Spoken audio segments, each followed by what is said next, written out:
Okay, now we're going to continue with one of our panels, which is the Caribbean ecosystem. And for that, it is my pleasure to invite Ambassador Cherry Truss, which is a board member of the YIBT, as well as the Director General of Pro Dominicana. Bibiana is here with us today. Dale Trotman, which is the CEO of a company that is based in Barbados. So they're going to have the opportunity to talk about the Caribbean ecosystem and how some of the businesses in the Caribbean have impacted the different evolution on that. So I would like to invite Terry Truss and the rest of her panel to here. Let's join me in a big applause for Ms. Ambassador Cherry Truss in the panel.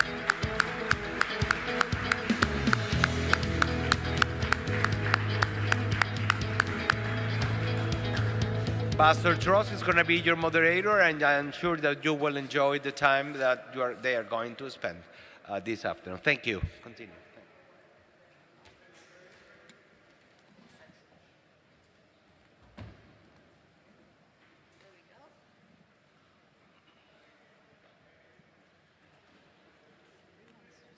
Okay, good afternoon, everybody. We've gone through a few panels already for the day, and I think this is your second to the last. We promise you, you're going to have a very good discussion. On the program that you have, you saw that there were a couple of other people, but as always happens at these summits, many things intervene, and so the others couldn't get here. But please join me in welcoming these two marvelous people that we have on stage. Bibiana Viviana, she's the Executive Director of Pro Dominicana. Bibiana, un aplauso, por favor.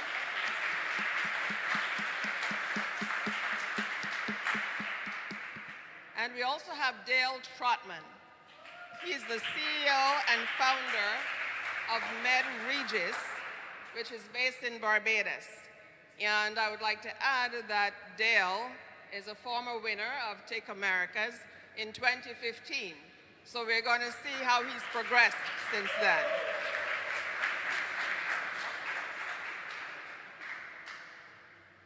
Now, the reason why it's so great that we have these two people here on stage. Bibiana, a powerful Dominican woman, is really in charge of generating investment and development for her country. That is a major, major undertaking, particularly at a time where we're going through economic recovery. And every country across the globe has faced and is facing enormous challenges. So we'd like to hear from her in terms of some of her vision and some of her ideas, and also what Pro Dominicana has been doing.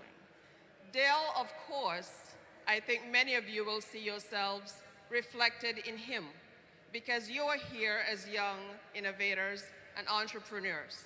He's gone through the same process that you're going through, and you'll hear from his experiences. So let's start off with Bibiana. Bibiana, can you tell this audience a little bit about yourself, your experience, how you got to where you are, and about Pro Dominicana? Hello, everyone. Good afternoon. I'm very pleased and happy to be here sharing with you experiences and also what I'm doing in order to promote the growth of small and medium enterprises in the Dominican Republic. In my case, I'm a lawyer, but I'm very passionate about the impact that business can do in a community, what can do a startup, and also how can we work together in order to promote the growth and the inclusion of our population in our different communities and countries. It's my honor to be here.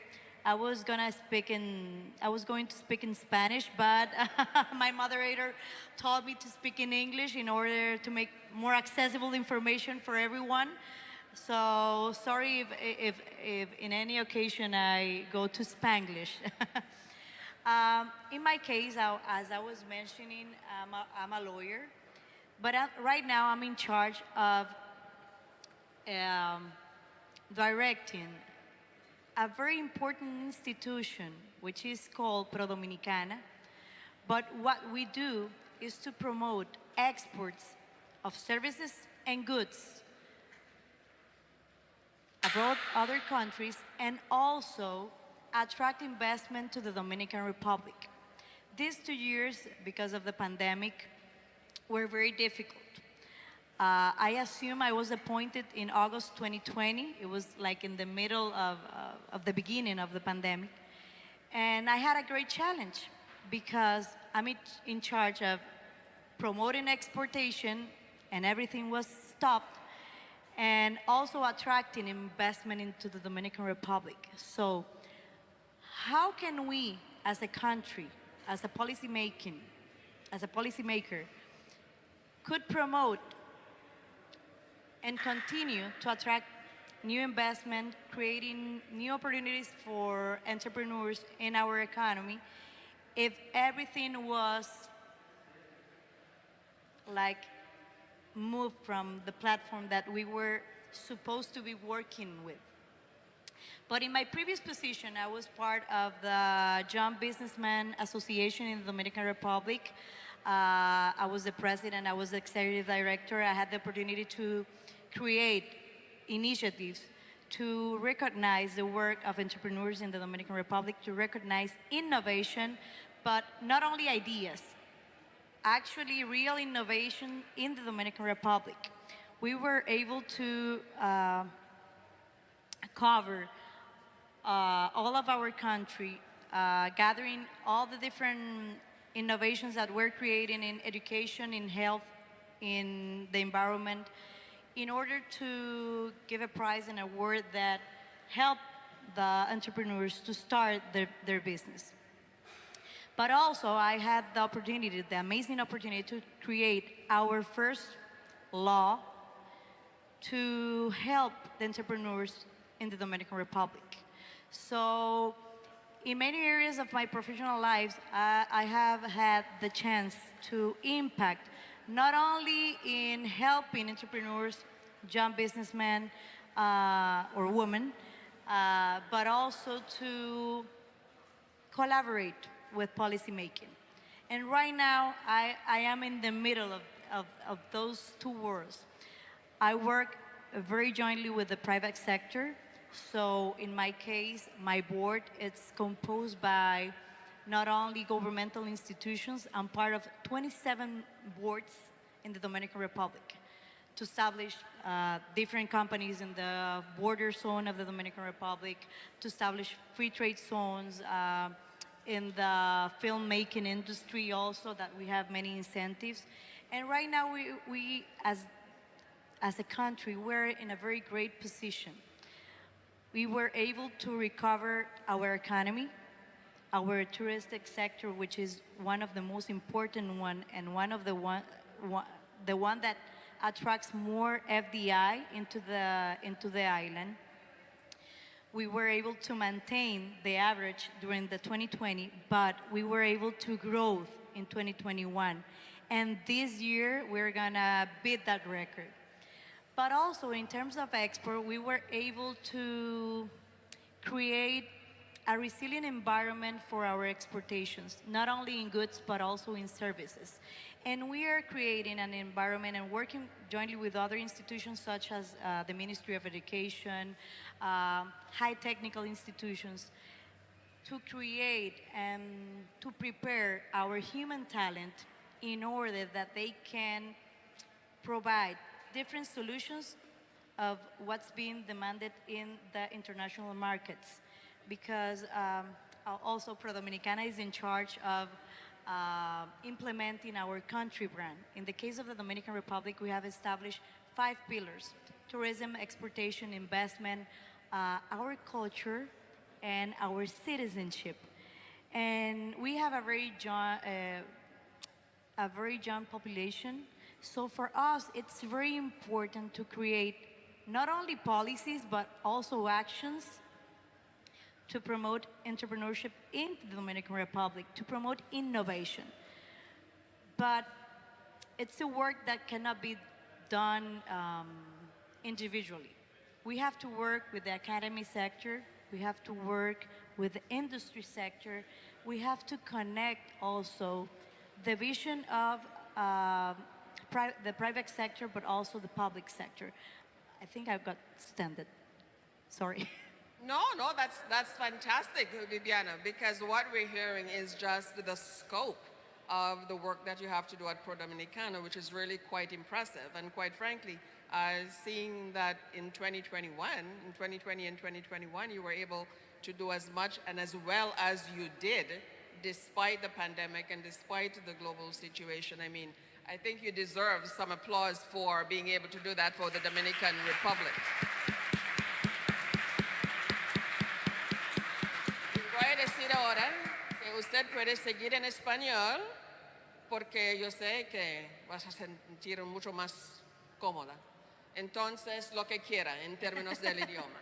Don't worry. Okay, so now we go on to Dale. Dale, tell us a little bit about yourself, and particularly for our youth here in this forum, sort of what brought you to YABT and Take Americas, how you got through that whole process to the point where you won, and then establishing your company and where you've gone since then. Thanks a lot. First, I want to say this has been an amazing event. This Young America's Forum, I think this is an amazing event, not just for us as young individuals, but also for all the stakeholders involved, so we can grow across the region and make this Western Hemisphere the greatest area on this earth in terms of business, entrepreneurship, and growth. I think we can achieve that. Thank you. My name is Dale Trotman, and I am the CEO of MedRegis, which is a health technology startup based in Barbados. Our focus is the Caribbean. When I started MedRegis, MedRegis was actually born out of the YABT. I received an email one day about a competition. It was going to be the first of its kind for the Caribbean, called the Caribbean Innovation Challenge. And the word innovation, it really stuck to me. I started looking at different sectors within the region that innovation was needed. And healthcare was the most interesting because when you look at Caribbean healthcare, it is mostly paper-based. Basically, 9 out of 10 doctors still use paper from check-in to check-out. And that is how MedRegis was started. So I would like you all to give a round of applause to the WebBT for the initiatives that they're doing for entrepreneurs and fostering ideas where the ideas can move from idea to enterprise.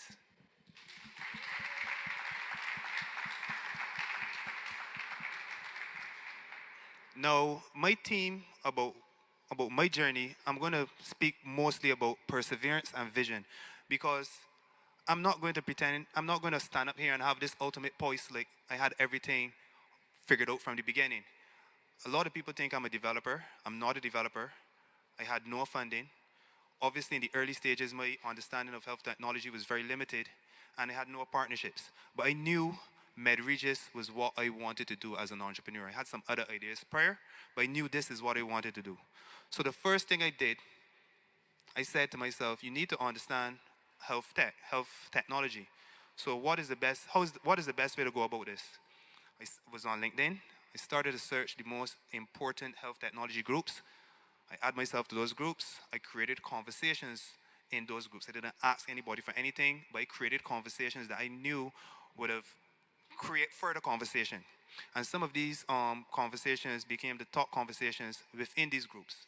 And by that, 2 health technology experts reached out to me, and both asked me if I would like mentorship. And that is how my journey started, with attaining mentorship and understanding what the true problems are. Because when you're starting a business, it's always important to look at other sectors, understand what is going on in other sectors, and solve those problems. It makes no sense to regurgitate, for lack of a better word, problems that is seen in one sector into another sector. That is not what innovation is about. Innovation is about moving forward with fresh ideas and problem solving. When I also started off, there was no money. I had no idea where I was going to get money from. The Caribbean is not the strongest place when it comes to venture capital or angel investment. But I always knew I had to be creative. How we went about funding, grants and competitions. A lot of people don't consider competitions as a way of funding, but say for example, we have a pitch competition now, and the price is $20,000. That is $20,000 more you will have.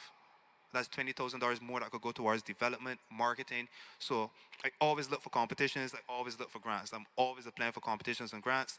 And so far, I've raised over $200,000, and that is strictly from competitions and grants. So I want when you entrepreneurs thinking about funding, I mean, you think to yourself, you don't know, I'm going to attain funding. Always try to be creative. Always try to see what's out there, like grants and competitions, and go after it. Because sometimes you just need that minimal viable product to get validation from someone, to get validation on the product, and to attract interest from other persons that could probably invest or provide funding to your product. It's just to get that start. You don't need $1 million.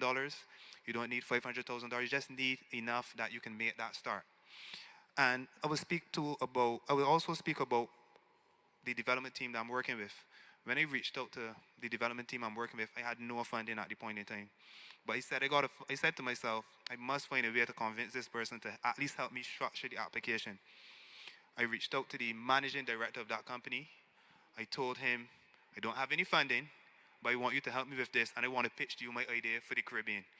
And at the end of the pitch, he decided to help me, and he helped me for free for 1 year, structure the application, and so on. He even actually started development of the application before I attained funding. And how that happened, I was invited to the Web Summit.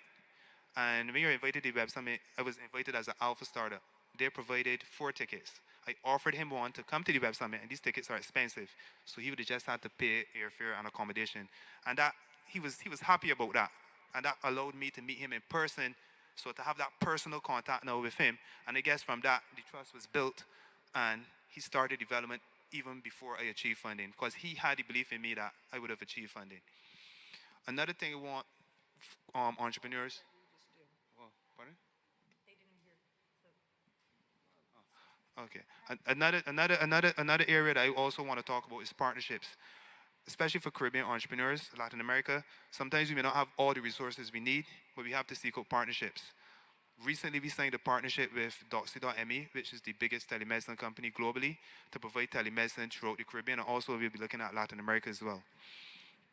When we talk about telemedicine, I think there's serious growth within the region. That's one of our main areas we're looking to push, because there are a lot of people that live in rural areas that don't have access to healthcare. Telemedicine can help with that.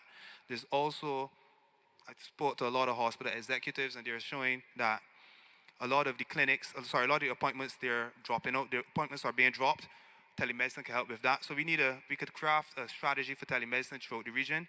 Also with MedRegis, we have a clinical electronic health record for doctor offices and clinics.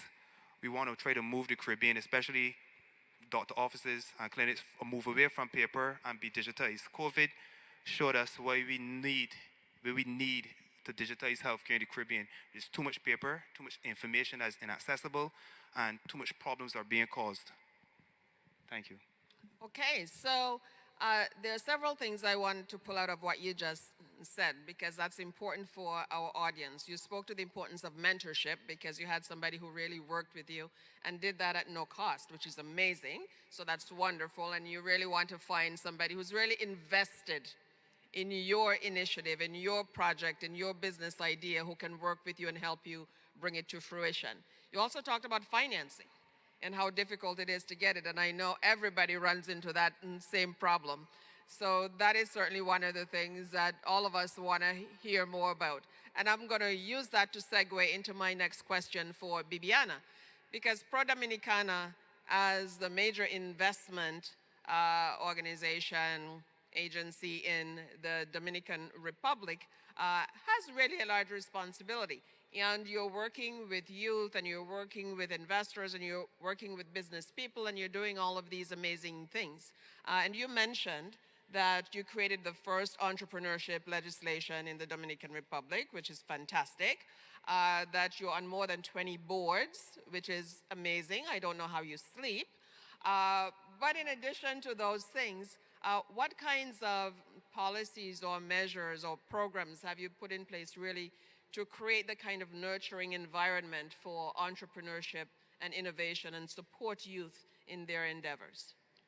Okay, let me clarify one little thing. The first thing is that right now, I work directly with small businesses that are already on track. So I'm not working directly right now with startups. So that's something that I had to mention. But in the case of the Dominican Republic, we have been creating different ecosystems and institutions and departments in universities, angels, investors, nets in the DR to promote mentorship, to promote networking, and to defy that particular challenge that we have. When you have an idea, it's like a little baby. And sometimes you don't want another one to carry it.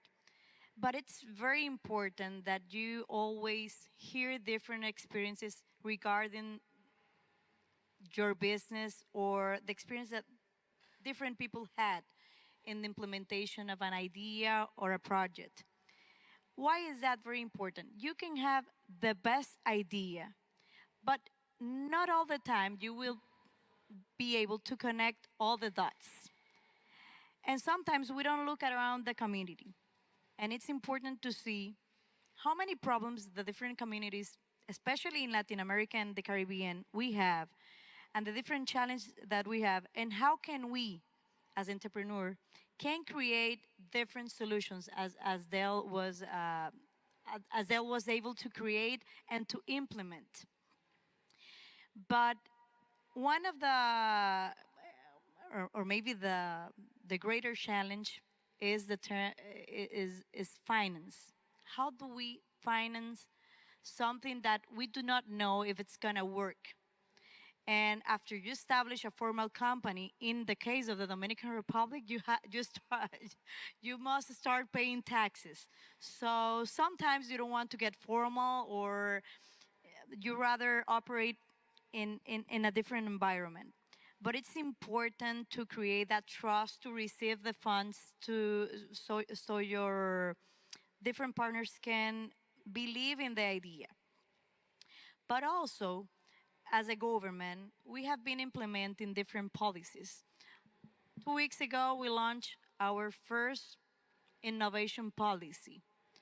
3 weeks ago, we created a fund to help entrepreneurs and the startups in the Dominican Republic to access finance, not only as part of a grant or an aid, a help, but also as part of a formal program for small and medium enterprises and startups in different financial institutions.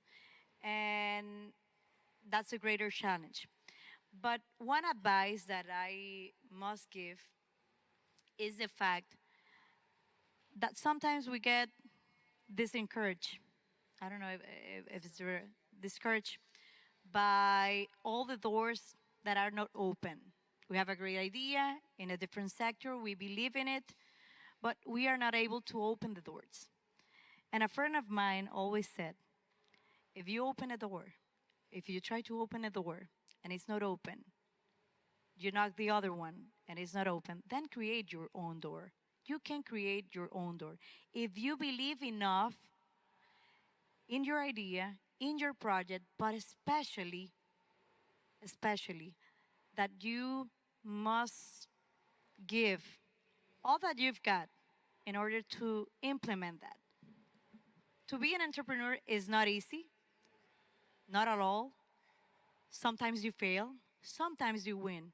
But the only way that you will find out is to try that, to encourage the people that believe in your project, but also to believe you're in it good, in yourself, in your soul, in what you're doing. You can do it, you can create it, you can make a great change in the world. So that's the future, and I think that the different, the difference, sorry, between a young person and an older one is the fact that sometimes you don't want risk. But in this topic, especially to create something new, you will find believers and you will find many people that will say to you, it's not possible. It's not possible until it's done.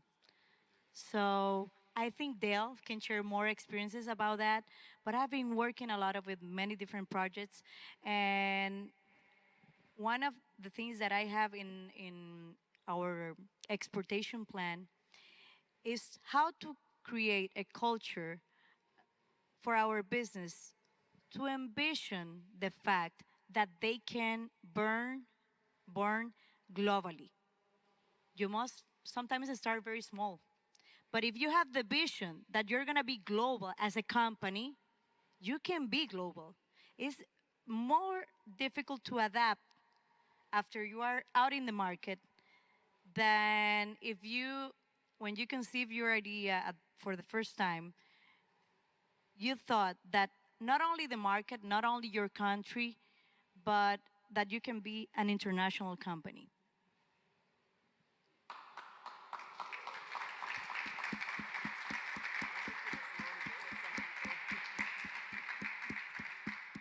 Okay, well, I think many of you were motivated by what Bibiana just said. And I was particularly struck by your idea of creating your own door. Because you're right. So often there are obstacles, and it just seems that there's no way around, no way around. And you just have to break through and be confident enough to do it and create your own door. So that's a really good message, I think, for our young entrepreneurs. And that takes me to Dale. And frankly, it's creating your own doors in a way.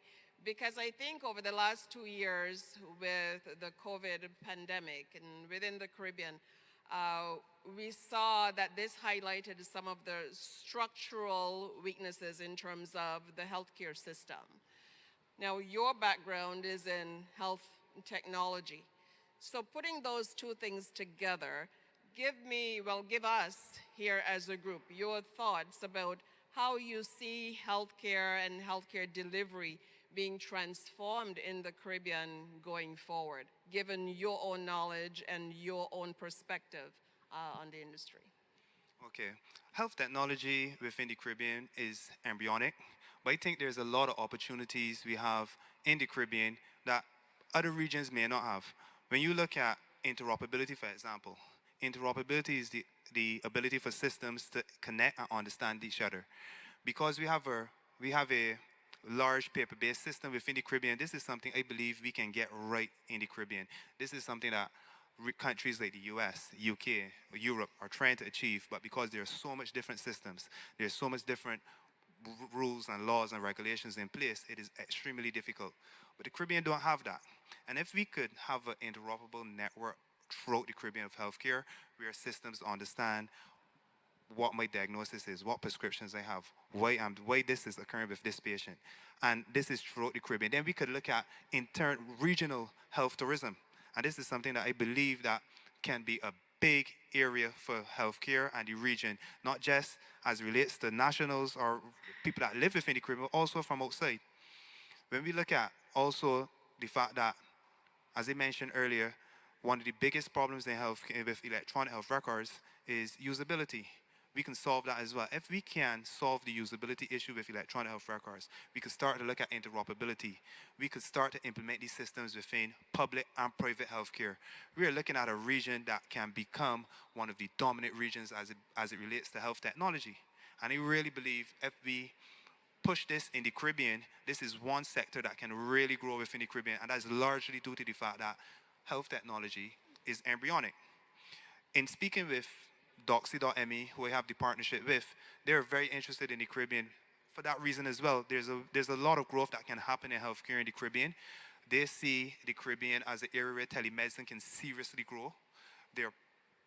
As it relates to governments, the governments understand why telemedicine needs to be the way forward. I find with doctors and private practices, they need a little bit more education on how to implement a telemedicine strategy. But once that is done, and we can have telemedicine, we can have digital health records, we can have interoperability. There's nothing that can stop the Caribbean becoming the pioneer, not just the pioneer, but the benchmark for other regions to look at and say, you know what, the Caribbean is getting healthcare right. let's see what they're doing and try to tailor this in other regions as well, especially developing regions.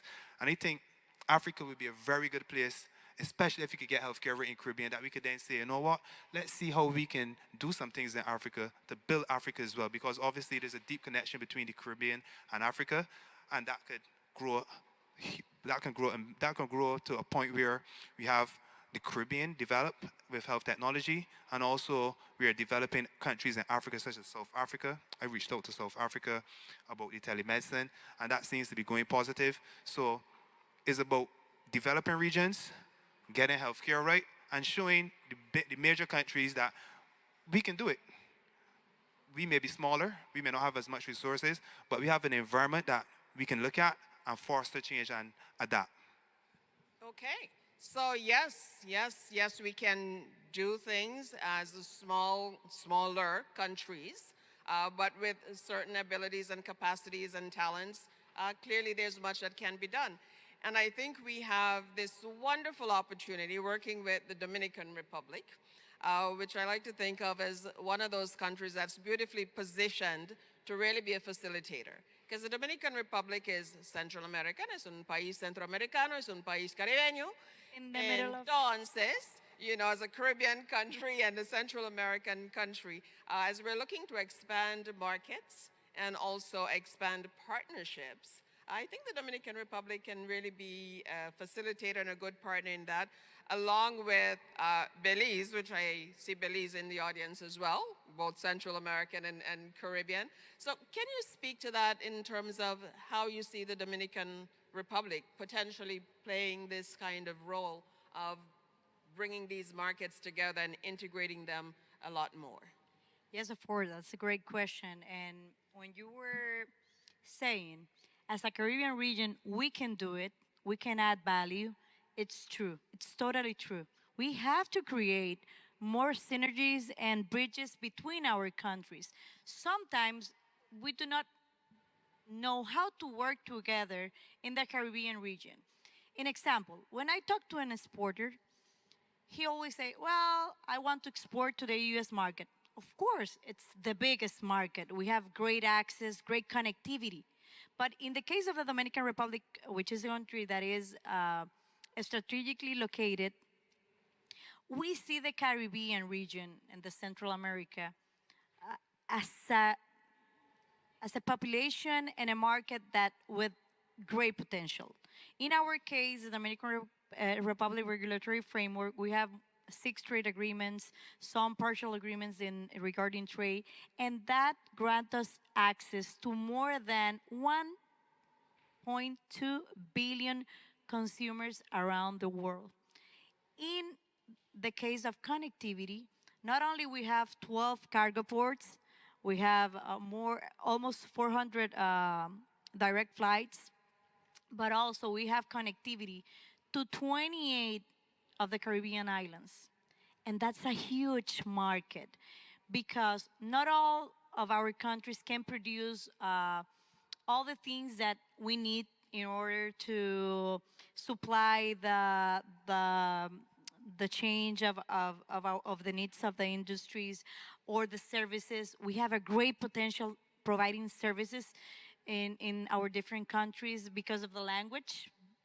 In the Caribbean, a lot of countries speaks English, which is a great advantage, but also in terms of production, our labor costs are lower than than other countries, but we have a great human talent, especially with young people, I must say.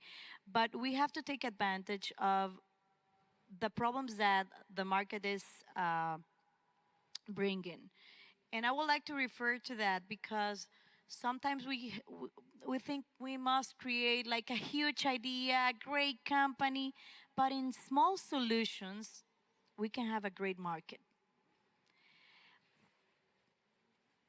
In the case of the Dominican Republic and our regulatory framework, we have different incentives in free trade zones, in logistics centers.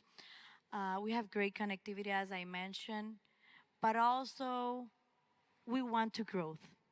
We have the enthusiasm, and I think it's a common value that we share with the Caribbean people with Latin America. As a region, I think we have to empower not only women, the businessmen, the businesswoman, but also the youth. We have to believe in the changes that you can promote. So the future is really in your hands. It's not a cliche, I don't, but it's in your hands. You must be the light in the path, and you must be the provider of a solution of a brighter future for our countries. Okay, so you send a question directly to Dale with that intervention right now. So Dale, looking toward the future, let's think about what is the landscape and what is the environment right now for entrepreneurship in the Caribbean, and where do you see it? Where do you see it going, and what kinds of recommendations do you have that can facilitate entrepreneurship innovation going forward? I think within the Caribbean, entrepreneurship is on a forward path. When you look at countries like Jamaica, Jamaica is doing a lot of great work in terms of entrepreneurship, Trinidad as well, Barbados as well. I have to commend our Prime Minister. She came in and she made a lot of changes as relates to the entrepreneurial environment. We have an organization called the Barbados Investment and Development Corporation. It's now Export Barbados. And they have a very strong synergy now and a very strong and cohesive strategy towards export and getting entrepreneurs not just out into the Caribbean but also globally. And that is an initiative that I really like. Also, in terms of access to funds, there's the Barbados Trust Loan Fund, where they're giving entrepreneurs funding to help them get off the ground and get things started. I think that's a very great initiative. Also, looking at how we can utilize entrepreneurs in contracts for government. That's a very big thing that the government has mandated, and that we could look at in terms of if there, for example, I can't remember the exact percentage, but just using this as an example, if there's 100 contracts, at least give 20 to some young entrepreneurs so that they could develop and not only develop their business, but give them the sense of pride and the sense of excitement that they have a government contract, they have something big. It's not just like a small job. They have a big job that they need to put pride in and develop their craft, develop their professionalism, and grow as young entrepreneurs. So I think initiatives like that are great for entrepreneurs to develop. We are seeing a lot more summits throughout the Caribbean. We are also seeing the growth of angel investment. I'm not really pretty sure about venture capitalists, but I'm not angel investment. We are seeing the growth of angel investment. We're also seeing the talk about accelerators. There's a few people that reached out to me that want to start accelerators within the Caribbean, and I think that would be great. I would also like to see some of the major accelerators look at the Caribbean, because when you think about an environment, I always say the Caribbean is embryonic when it comes to entrepreneurship, but this is a huge opportunity. When you look at the UK and the US, there are a lot of startups solving a lot of problems, and some of them are solving many of the same problems. We don't have that in the Caribbean. There are no startups solving multiple problems. There are no multiple startups solving multiple problems. So because of that, we have the opportunity to produce some real heavy-hitting startups that can solve problems within the Caribbean. Because like everywhere, the Caribbean have problems that needs to be solved, and startups are the way forward to solving problems. And I believe if we foster an environment, not just one country doing their thing and then Trinidad doing their thing, but if we foster an environment of inclusiveness amongst the countries, and we look at a way forward for our region as a whole, I think we could really do some great work. Even when we were speaking about climate change, for example, I think we can solve a lot of our climate problems within the Caribbean with our young minds in the Caribbean. We have water issues in terms of drought. Water management startups could come into play. We could do programs for water management startups. We are the first place that get hit with hurricanes, the very first place. We could look at startups that solve problems before the hurricane hit, during the hurricane, and after the hurricane. And they don't necessarily need to be technology-based startups. They could be non-technological based startups, but we need to solve some of these problems. I was looking at, we have a huge seaweed problem in Barbados. I think that's also wide across the Caribbean. And I was reading that seaweed is saying antioxidants and have anti-inflammatory properties and stuff like that. And the seaweed is just sitting there. I mean, people are doing stuff with it, but I mean, it could be on a much larger scale if it really has these health benefits. So I think we need to look at how to move forward as a region, integrate. I think that's what CARICOM is for, but we really need to look to integrate and move forward and just start pushing out some some $1 billion or $1 million tech startups because the environment is there, the problems are there.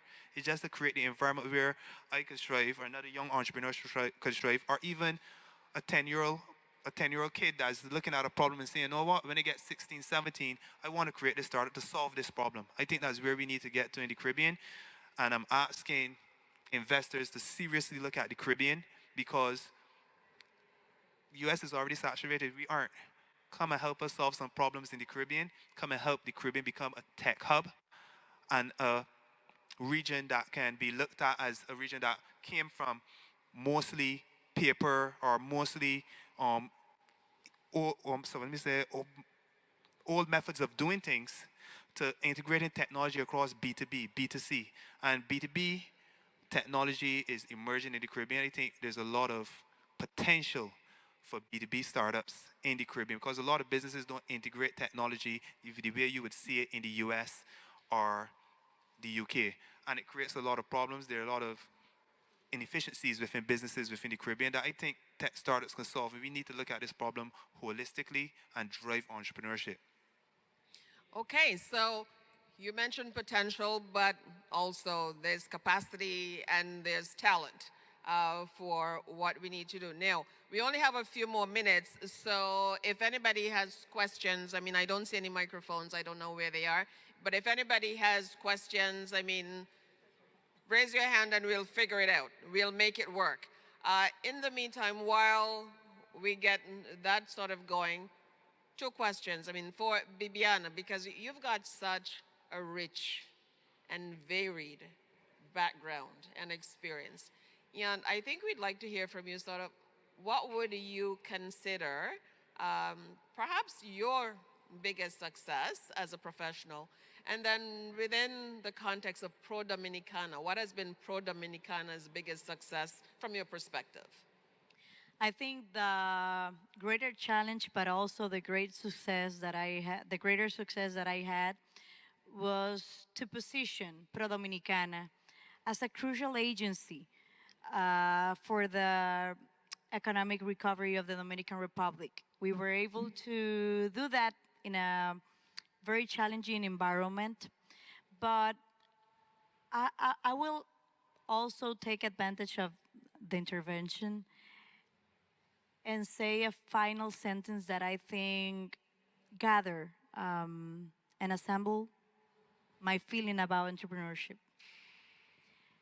And it's the fact that in order to see more opportunities in the international markets, you must consider three main things that investors will look in your projects.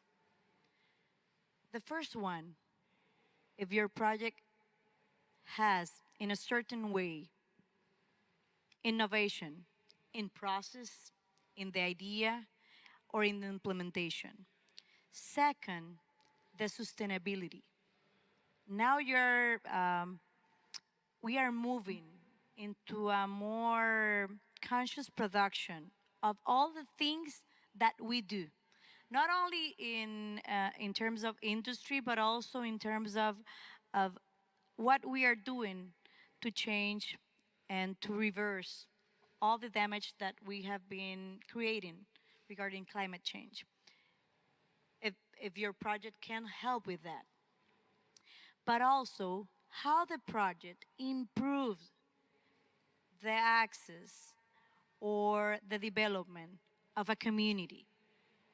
And with that particular question's answer, you will have more opportunities to gather all the information and also the investment that you need to make your project possible. But my last message, and this is the last one, is dream big, believe in yourself, work hard, and do it. Start now, start tomorrow. You can do it. It's possible.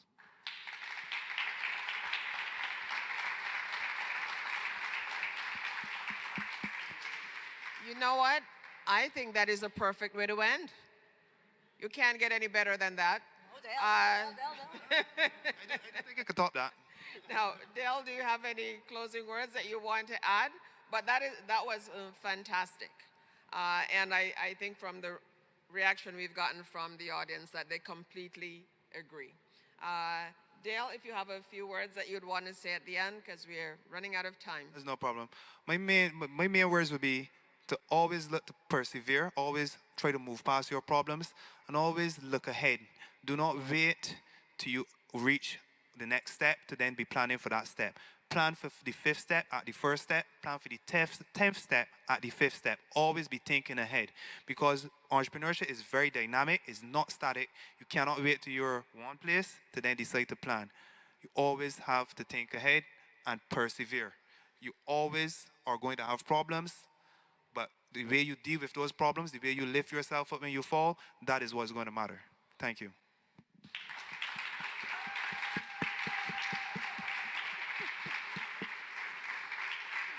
You see the Caribbean contingent over here going, yay! Well, my thanks to Bibiana and to Dale for sharing with us from their experience, their background, from their company, well, Dale's company and Bibiana's agency. And I think we've all taken away a lot. We've all learned a lot. We talked throughout all of these panels about inclusion, about working together. And for us in the Caribbean, very often when we say Caribbean, we think English-speaking Caribbean. But the Caribbean is more than the English-speaking Caribbean. And that's why having these two together on stage, I think, sends a powerful message in itself. Subliminally, but it's powerful. We are English-speaking, French-speaking, Spanish-speaking, Dutch-speaking. It's a very diverse country, a very diverse region. And yes, there are opportunities to work together. There are opportunities to actually get into the different markets and not just English to English and Spanish to Spanish, working together and not just looking outside of the region. We can create opportunities within the region for ourselves, for our entrepreneurs, for our innovators. Let's do it. Thank you all. And now for the next panel. Have a good afternoon.